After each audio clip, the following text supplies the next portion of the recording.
And we are live. We're still unlisted, so let me make us public. But at this moment, everyone can hear me. So hello, everyone.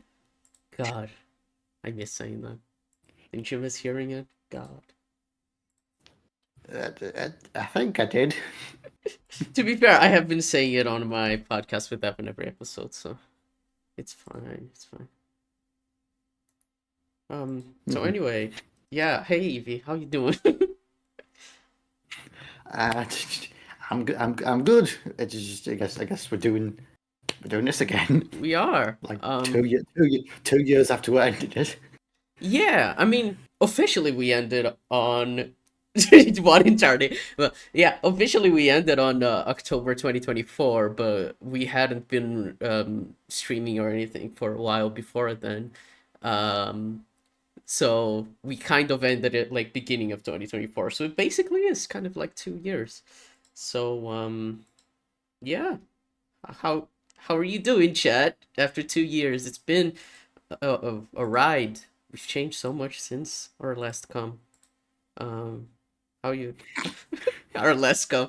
I forgot how funny that was. Okay.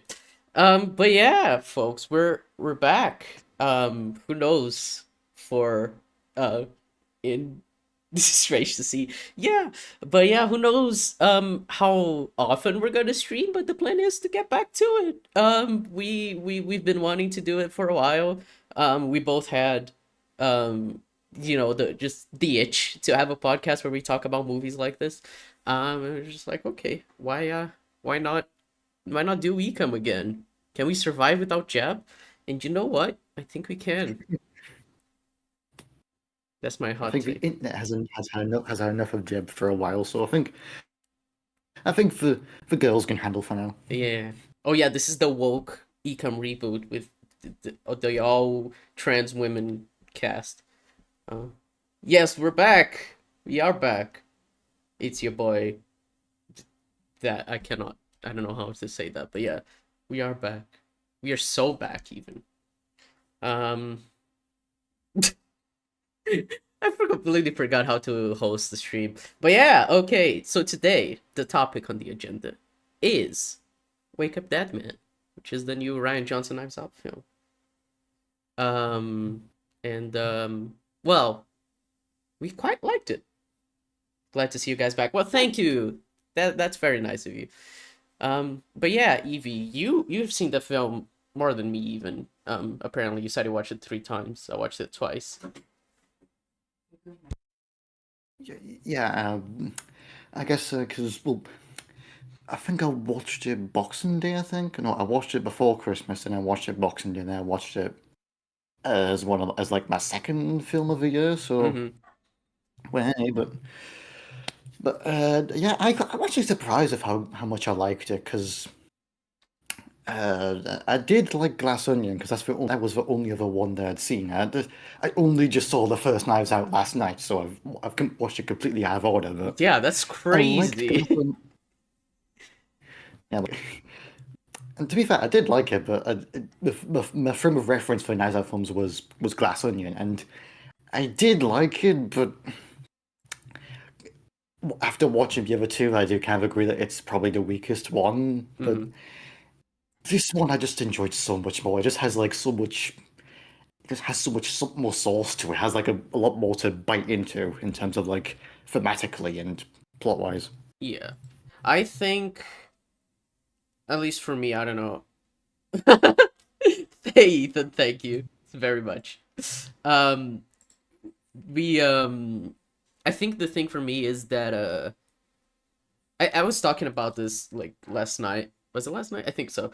Yeah, because I rewatched the film last night, and then while I was rewatching it, Wake Up Dead Man, I was thinking about like just the whole trilogy, and I think just like Glass Onion is the least interesting of the three, but I think they're all very cool and interesting, and I like just the general idea of like having this murder mystery trilogy of just like this extremely like woke detective that is always like on the side of the very like downtrodden disenfranchised type person. Like the first film, it's literally like the daughter of an illegal immigrant. um and in this it's just like going against the Catholic Church, which I think is really interesting. And the second one is literally all about the evil billionaires. So I think that's cool, and I think it's fun that they have like this mass appeal, because I think not only are they extremely fun films, I just really like what they have to say. So yeah, I don't know. I'm a fan. I didn't used to be. I watched the original in theaters and I loved it. Um, and then EFAP came around and then I hated it. Um, and then but then I rewatched them last year for my podcast with Evan, both Glass Onion and Knives Out, and I enjoyed both quite a bit. I still have problems with Glass Onion, like just the general, like the fact that halfway through he just stops and starts all over again is an insane choice for a filmmaker. I really don't get it. It just feels very weird. It's like, okay, it ruins the pacing. I get what the story's going for, but I think it ruins the pacing. I don't know. But Yeah, that's fair. yeah. And I think like that's my main issue with that. But also it's kind of weird because Glass Onion is, I think, um the only um one of the three films that like Benoit Blanc is the main character. Because Yeah, I that's the would thing. say That's that the thing. I, he's the supporting character in both Knives Out and Wake Up Dead Man, and I much prefer that dynamic to Glass Onion. I don't know about you. yeah, because in all three, like, it has like the sort of central character. For instance, the first one has Martha, the second one has Helen slash Brandy, I think is it Cassandra Brand, and the third one is Reverend Judd, and there's so like they're the story that Blanc sort of stumbles into, Mm-hmm. whereas like in Glass Onion, it's like he's very much like it, it's the framing of how like the twist is that oh no he isn't the main character, this other person is the main character, and it just it, it just feels weird. I don't mind it because Blanc is a very fun character, but Mm-hmm. like it also means like he's at his most Blanc in Glass Onion. Like he's kind of amped up a bit when he's dialed back down for this one, which is probably why I appreciate him more in this one. Yeah. I I don't think it's a case of like him being dialed back in Wake Up Dead Man. I think it's more a case of in it's just like you said, he has more screen time, but I still think like he isn't like toned down. I think it's the same tone. It's just less so because it was less screen time. It Yeah, is yeah. very funny That's that it, or was it Critics' Choice, I think, where Josh O'Connor was nominated for Best Supporting Actor, even though he has the most amount of screen time in the film. That was very funny. yeah. It's like of all three, like this is the most evident that Blanc isn't the main character because he shows up like half an hour in. Yeah. Um it's uh it's it's it's part of why I love this film, because we're like just seeing this whole like story of the church unraveling and the murder mystery happening, and then like when Blanc gets introduced, it's just so whimsical too, because the film is taking itself so seriously, and he just walks into the church like hello. It's so funny, I honestly think Wake Up Dead Man is probably the funniest of the trilogy. It's very very funny. Um, but yeah, I don't know. I I'm I I think for me it's undisputable the Wake Up Dead Man is the best one. I don't know if you agree. No, I definitely agree. Like I liked Glass Onion.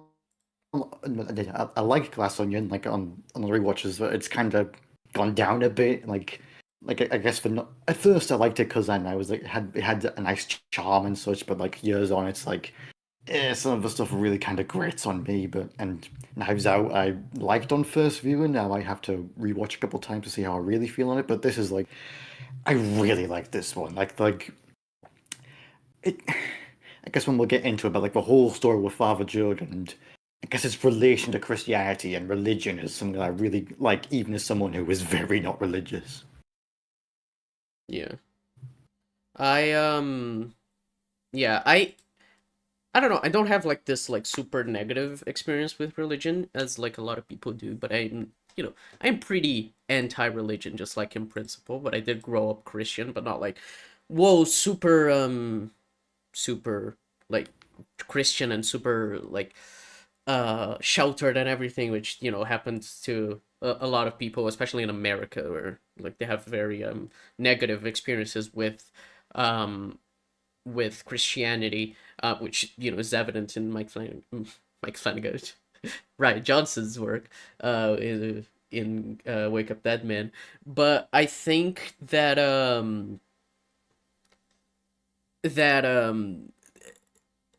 I these types of stories just appeal to me. I don't really like I said, I don't have the most like whoa religion ruined my life and whatever, like idea of just like life.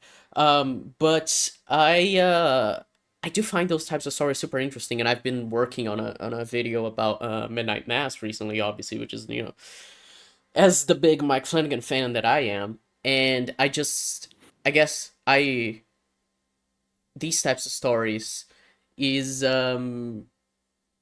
they just appeal to me, and I like the way that you can have this like very nuanced take on religion while being like being very negative. You can tell that Ryan Johnson does not see religion in the positive light, but it doesn't feel like it's talking down to it. It's the same with Mike Flanagan in Midnight Mass, and just his whole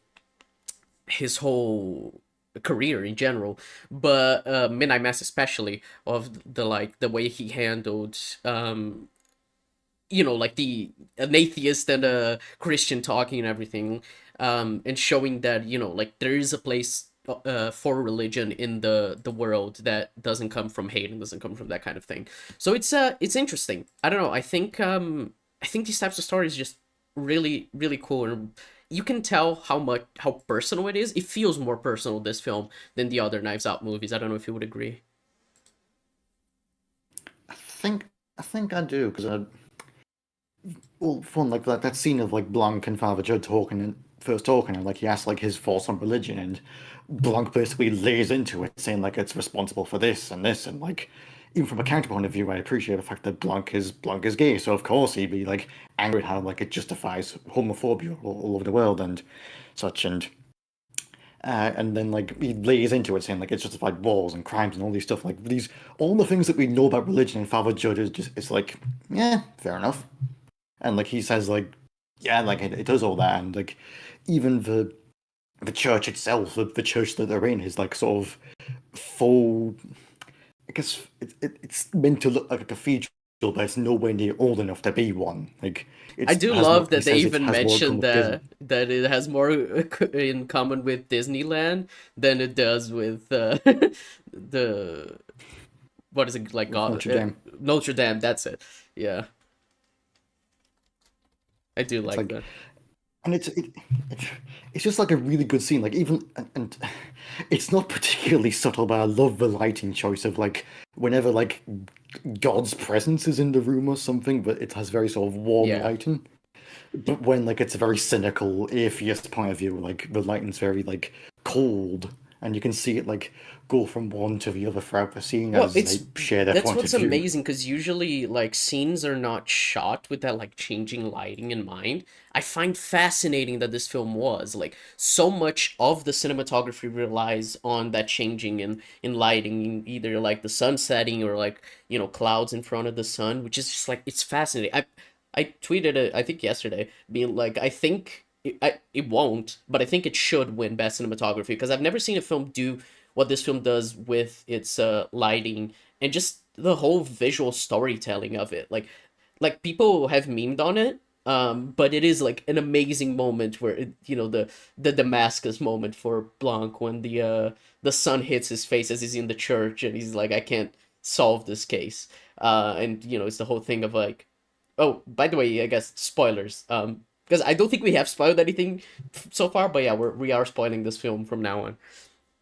But the when he says like that he learned grace from Father Judd to want to respect your enemy, and like give him the benefit of the doubt, give him grace, which I've just like it's just such a beautiful moment. And even though it's become a meme, it is just like phenomenal. I really love that. So it's like everything this film does with its visual style, I think goes to like show like God's presence in a way that doesn't feel like it's confirming God exists, but to just say like there is a splendor to this story. There is like a sensationalized version of it um, that helps tell this story of like how religion impacted all these characters. And even though by the end Blanc is like there's nothing I would rather not do when it comes to like watching his Father Judd's sermon, it is the whole thing of like he doesn't need to change to understand that religion doesn't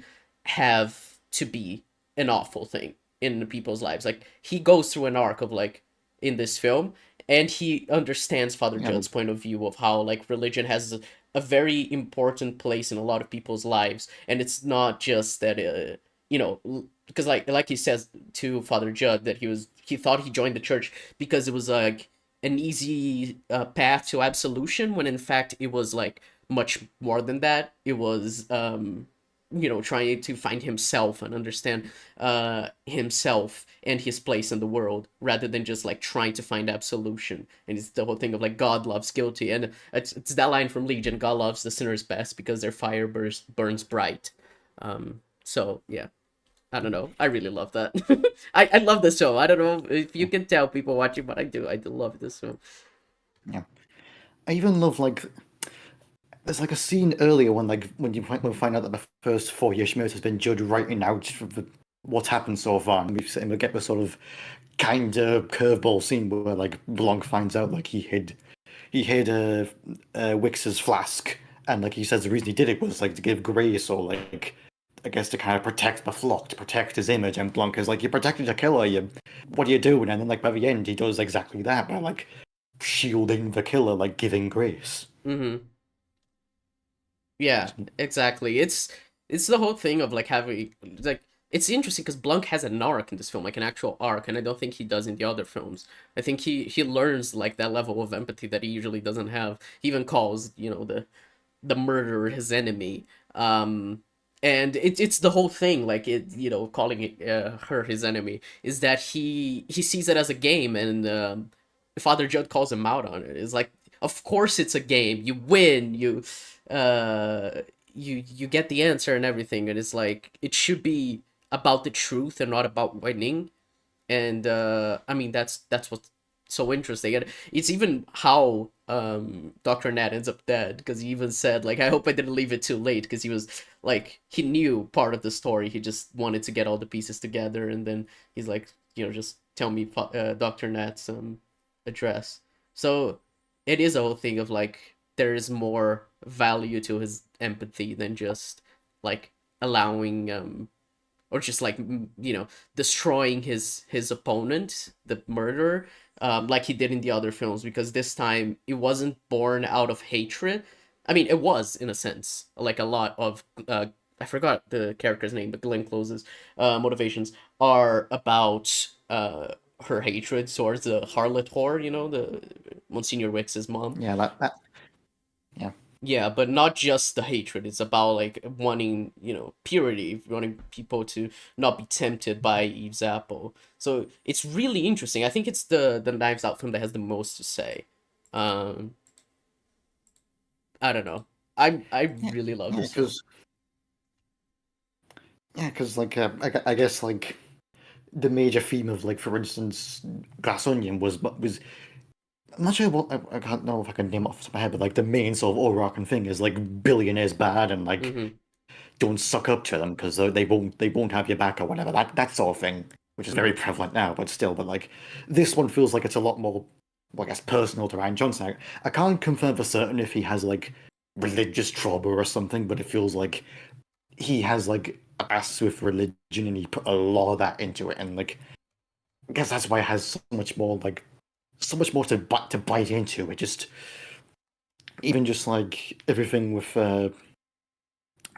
Grace, with Monsignor Wix's mother, how like at first she's this whole myth of her being the harlot whore who tore down the church, and they even leave the cross bare because she destroyed it. And it's like the reminder of that, and like then we'll find out, like just shifting a bit of perspective, we'll find out she was just a struggling girl who was forced into a house and shamed for years and found a way out and just was denied it and just died because she wasn't able to get out. Like even just naming her Grace, like just like giving grace to a character, like Mm. it's it's not That's a particularly good subtle, catch. but I like would, yeah, no, that's a good catch. I hadn't even clocked that. I mean, it's kind of obvious now that you pointed it out, but yeah, that's a good catch. like the whole point is giving grace, and like a big foundation of the story is how like she was demonized just for and like they keep repeating the phrase whenever they actually whenever someone that isn't Wix or Martha or anyone that's very in the inner circle hears that story, they just say, "Oh, that poor girl," because I guess they're so twisted by like the myth they've built that uh um it, not sure where I was going with that point, but like you know what I mean, where like once like all the anger and the hatred is like taken away, and like then like you see like the actual picture, you see what like because like a large part of the thing is how Wix is like he's kind of like I guess like now that he's a lot older, like he even says he's tired of the church and he wants to leave. And, like Mm. most of the stuff he's saying, like it could be his actual views, it probably is, but he's saying it more to provoke a reaction. So like he's saying it, I guess, just to be angry and just say stuff and not be an actual what a priest should be. Yeah. And like once like all that is taken away, once his sort of influence is taken away, then suddenly like the clouds are gone, and you can see like, oh, this this monster that you've built up, it was just some girl. Yeah. Yeah, I mean, there's the mythologization. Is that a word? Sure, let's say it is. Of the whole harlot horror thing of like, oh my God, she was struck down by God, when she was trying to get into the crypt and everything, like all of that jazz that like feels like so, um, like grand, so much grander than it is. It's the whole thing of like, we know we want to keep without the cross there to remember the harlot horror. But it's just like a girl who was exploited by her father. But it's, this idea that religion gives people to like see these religious figures like priests and everything, fathers, monsignors, whatever, to as a like as a messiah figure. Like she thought that Monsignor Wix's grandfather, I forgot his name, but the priest, he was like this god basically. It was like kind of fascinating, of like, oh, he can do no wrong, he decides what is right and wrong, so obviously she was gonna defend him no matter what, talking about Glenn Close's character, of course. When the truth isn't that, and there are many points where um Father Judge tries to like walk back on that, to try to like have the people think more and then be more introspective and understand just their whole situation better. But they're not willing to, because of this, like following Monsignor Wicks like a cult. And I mean, there's the whole point, they even say like, the cult of personality is how that he could become president in 4 years, which, yeah, I mean, this kind of cult of personality, the whole Trump thing, is how he rose to power. So it is very timely, but also just like really well done, because I can definitely buy that whole like world building and everything. It's, yeah. I think the way it explores religion, and the way religion usually um like tries to like put these people on pedestals, I think that's what made the film work so well, because you can buy into um how Monsignor Wix is like viewed as this god for these people, and he attacks everyone that comes, like he's a newcomer, but the core group of people remain there. And it's like the whole thing of like, of course they wouldn't say that they stand by his attacks during church and everything, but just by not leaving, they're taking a stance and they're feeling superior, which I find very fascinating as like a way to keep them, loyal to him. So I don't know. I think all of that, all of the flock, I think they were all characterized very well, even though some of them didn't even have, that much character. Shit, what's the name of the girl in the wheelchair? The one played by Kaylee Spenny? Uh, I Simone, don't know. I Simone, mostly Simone, just Simone. yeah. Simone, when I first watched the film, a friend of mine asked what my favorite character from the flock was, and I said Simone, and then I realized how little screen time she has when I rewatched it. But she's fascinating to me because of why she's part of the flock, because it's just the whole um wanting to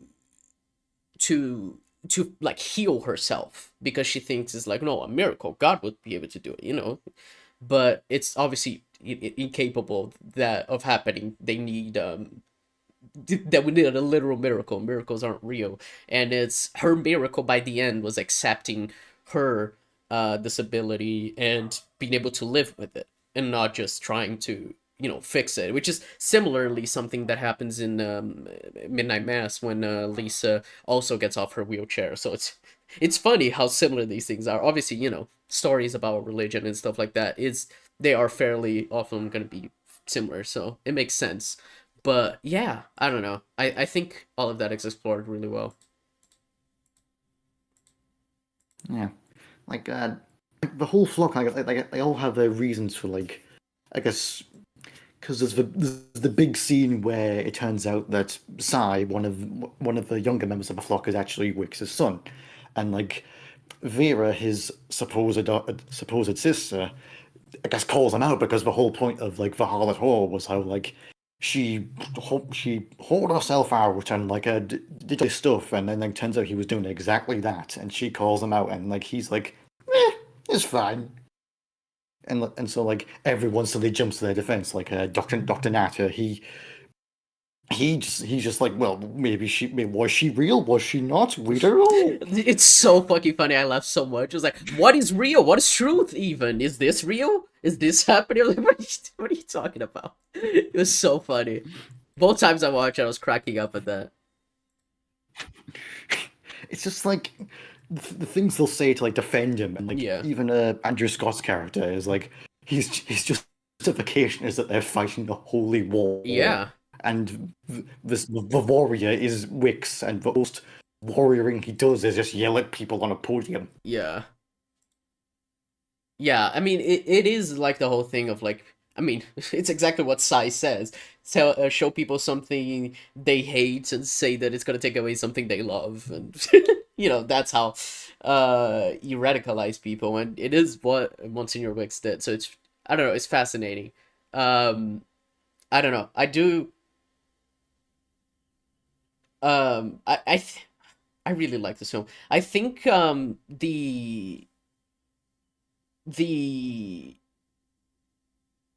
characterization of Father Judd as well was like really fucking amazing. Like as this character who, like I already mentioned, like his whole idea of being why he became a priest, and Blanc not understanding it at first because he has this very narrow minded view of religion.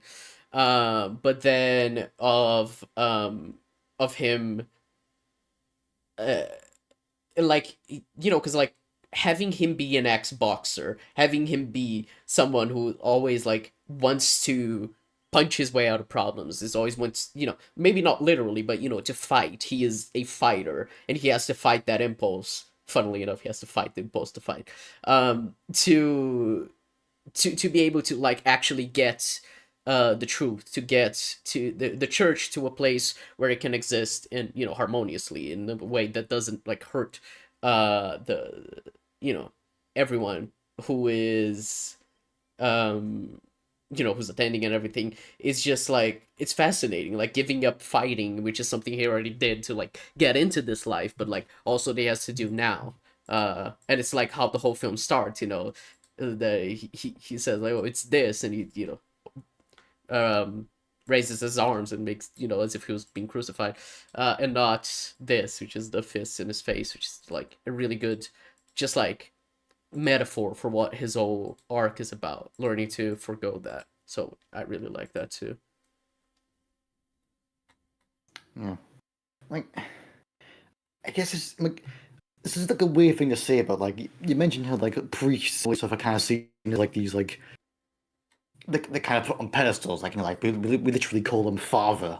Like I still don't know why. I honestly don't know why we're calling that, but we call them father. Like they have the like the collar thing, and like it just in my mind, like when I picture like a priest, it's like someone who's like always very holy, but like in this one, they're like it. Again, it's weird to say, but it's like it helps humanize priests. Like it helps you understand that like Yeah.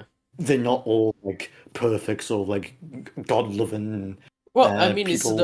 the whole idea of the juxtaposition between Monsignor Wicks and Father Judd, right? Because Father Judd is this very human person who joined the church because he wanted to do some good within it, because he thought it could do some good for him.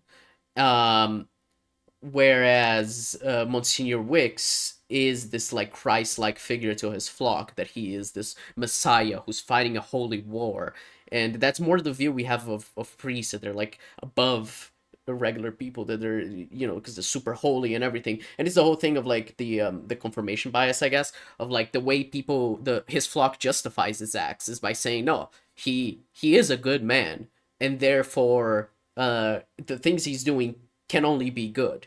It's the whole scene with like them learning that Sai was his son, is that everyone's like, no, it's fine, you did it, and it doesn't matter because you're a good man. Um, which is really interesting, actually. I've recently started like looking into this because I saw someone on funnily enough on Twitter talking about like how they don't like to use to use qualifications as like, oh, I am a good person. Instead, you would say, I am trying to do good things, because the idea of being a good person leads to complacency, because you're like, oh, I'm a good person, so nothing I do can be bad. You know what I mean? So they kind of apply that to Monsignor Wicks. Whereas Father Judd is just trying to do good. It's the whole thing of like in the beginning of the film, where he's like, you're not a guilty man who's tormented. He are man tormented by guilt, who is who didn't do anything wrong. Uh, so it's he is you know we can qualify that from the outside as he is a good person, but all he's trying to do is do good things, and he's not trying to be this good person because it will lead him to being um lead him to being this whole uh, uh like Christ-like figure as well again. Yeah. Like I think like the whole viewing once he's a good man, like because like when Father Judd has his attempt at like a sort of a prayer group, and he admits he killed a man in the ring, and that's why he sort of left boxing and tried to find himself in religion.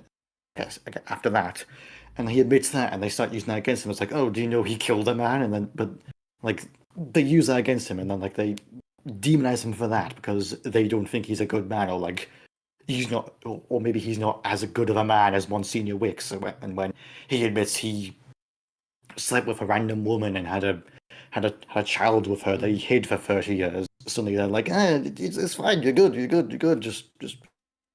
Yeah.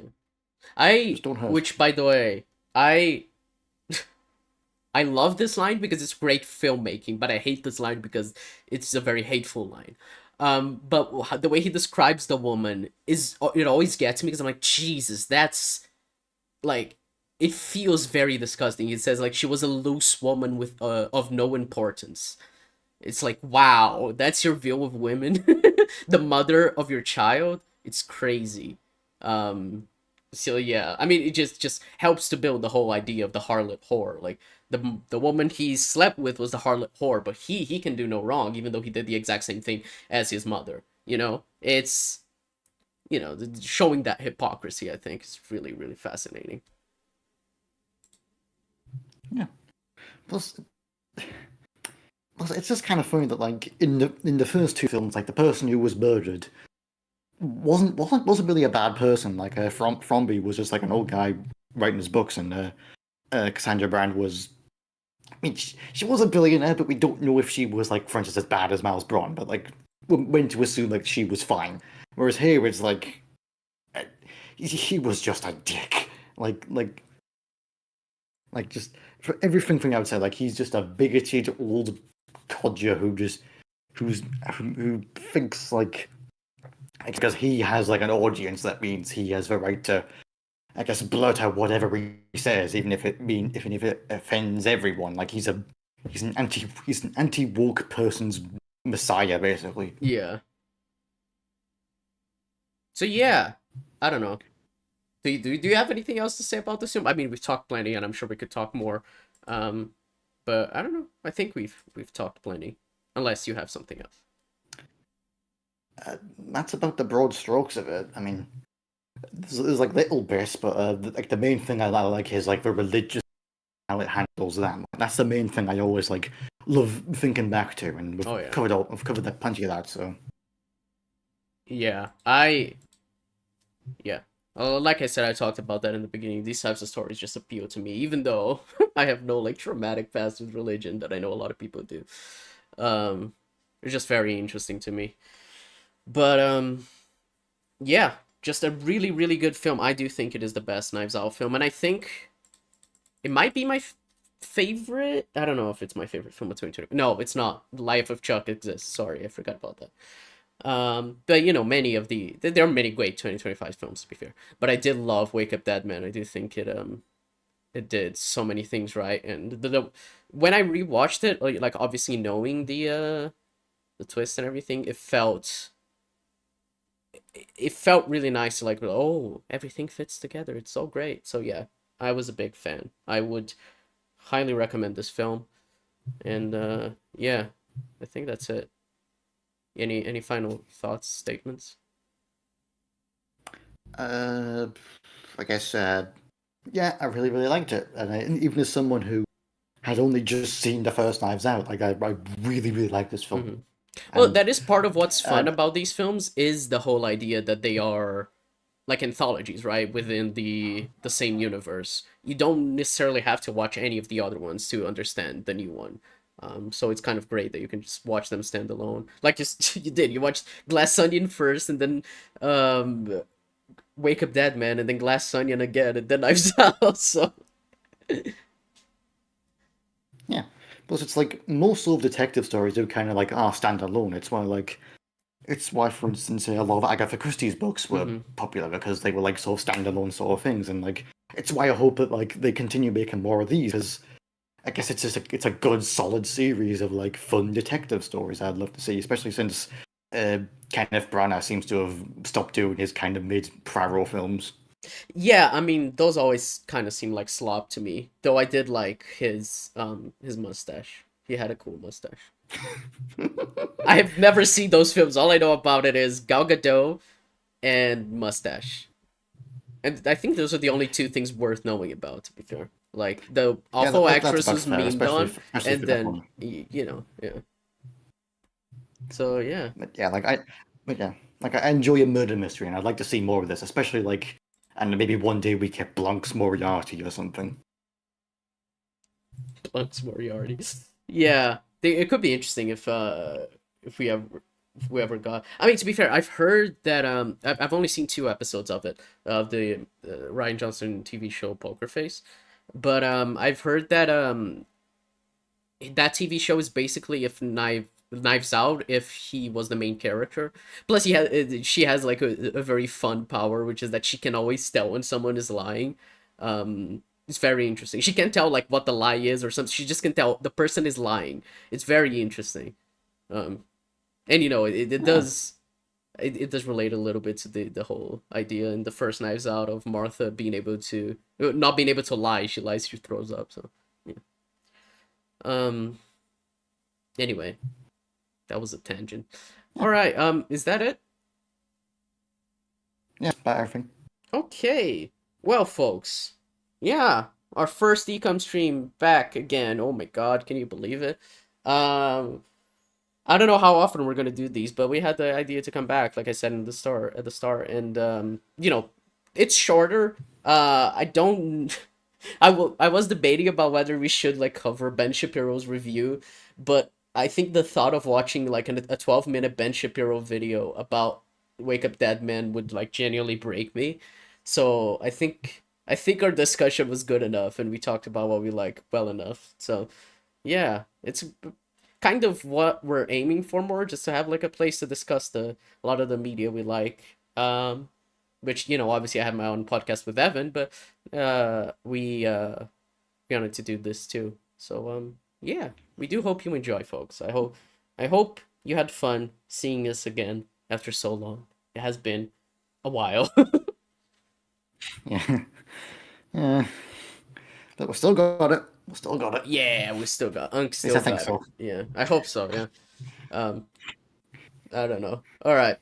I think that's all for today, folks. We'll catch you who knows when uh with more things and stuff. See you later, folks. Bye bye. Bye bye.